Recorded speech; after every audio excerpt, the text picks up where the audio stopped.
Welcome to the wonderful world of Lunn Learning, a new and exciting way for children to learn about nature, wildlife and conservation through stories. The first is an adventure story called The Squirrel.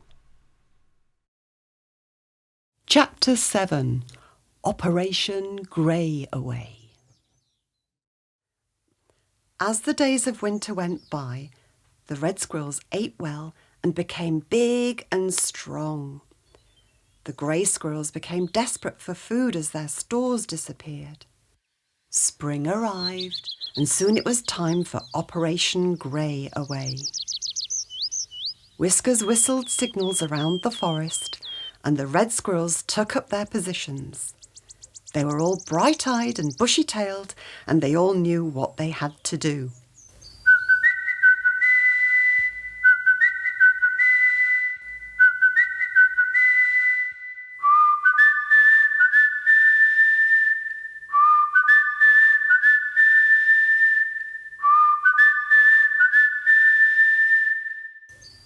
The pine martens heard the whistling and knew something was happening, so PM told One Fang to get everyone into their positions at the end of the clearing. All the red squirrels and all the pine martens were ready and alert. The greys sniffed out the food that had been scattered in the clearing, and they all came there to eat it. First one, then two, then more and more. Eventually, there were hundreds of them. The reds waited as the greys ate. They waited and waited, but the greys didn't follow the trail of food down the clearing. "What are we going to do?" whispered Whiskers as he sat waiting next to Red. Red twiddled the long red hairs at the ends of his long red ears. They'd grown back even longer than before, and his red fur coat was even more magnificent now.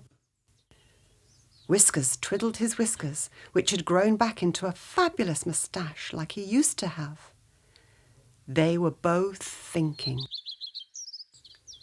After a while, Red broke the silence and whispered, "I'm going to show them my nuts." Whiskers looked surprised, so Red showed him the pine nuts he'd brought to nibble on if they felt peckish. "Oh, pine nuts," whispered Whiskers, and they both giggled quietly. Whiskers whistled to the others about the change of plan so that they all knew what was happening.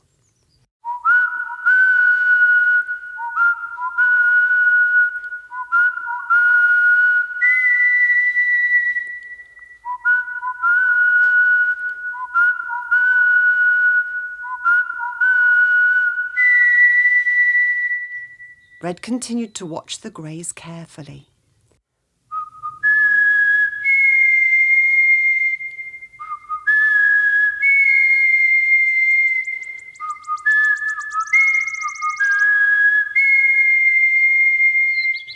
When the timing was right and all the greys had their heads down sniffing out the food, Red started to crawl out from his hiding place. Psst! Red stopped and looked around, but couldn't see anybody. He started crawling again. Psst! Red stopped again. "Red, it is I." Red knew who was whispering. He'd recognise that voice anywhere. "Where are you?" he whispered back as he looked around. "By the rock."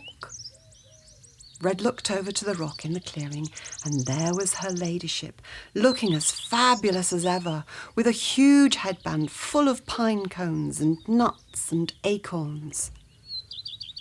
"Why are you here?" he whispered. "Shh! Get over here," she insisted in a low voice. He did as she commanded. Her ladyship must be obeyed at all times. He crawled towards the rock. It was very near to where the greys were feasting. As he approached her, she beckoned him to stand close by her side. He touched her, and he felt tingles up and down his back. His tail bushed out, and he felt slightly dizzy. He'd never been this close to her ladyship before. He'd never touched her before. He thought he was going to faint, and he grabbed the rock to steady himself. "Pull yourself together, Red," she commanded. "What is wrong with you?" "Oh, never mind. Do not talk. Just listen." She paused. Then with a raised eyebrow, a smile, and a sideways glance, she asked, "Are you really going to show them your nuts?" "Yes, these." He held out his paws full of pine nuts and showed them to her. "Oh, your pine nuts."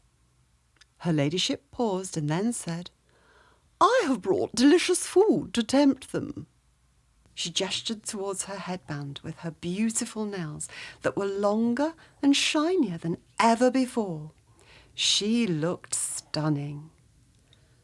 Red began to swoon again, but took a deep breath and listened carefully. "You climb up onto the rock," she instructed quickly. "Show them your pine nuts. I will leap out. They will see all the food. We will start running down the clearing. They will follow us. Have you got it?" "Yes, Mum." Red saluted her ladyship, then bowed. As he stood upright, she kissed him on the cheek. "For good luck, Red. Be careful," she said. He was stunned, but instantly he kissed her back on the cheek.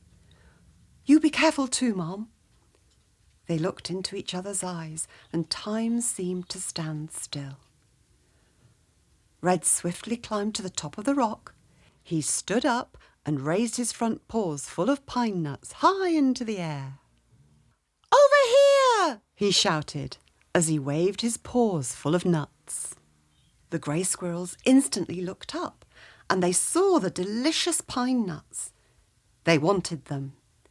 Then her ladyship jumped out from behind the rock, and they saw her headband full of nuts and delicious things to eat. They wanted them too. They started to run towards them. Red leapt down from the rock, and he and her ladyship both started running down the clearing. He was a fast runner. She leapt high in the air and was able to keep up with him. They were faster than the greys, who were bigger and less agile. On and on they ran, and all the red squirrels were cheering them on. They ran down the clearing, and they saw the pine martens who'd gathered there. Her ladyship squealed with fright, but she was brave and kept on running with Red. PM jumped out and reared up like a bear. This was his signal for the pine martens to start chasing the greys. Red grabbed her ladyship's paw, and they darted sideways to hide behind a tree. The greys shot past them with the pine martens close behind. On and on they ran. Red looked out from behind the tree and watched them all as they got smaller and smaller in the distance. Eventually, he couldn't see them. It had worked. Operation Greyaway was a total success. Red was exhausted, and he lay down for a quick nap. Her ladyship flopped down beside him and rested her head on his chest for a pillow. Soon they fell into a deep sleep. They slept and slept and slept. Written and narrated by Fiona Lunn. Recorded by Tony O'Malley. Produced by Guy Benoist. Illustrations by Sarah Westaway.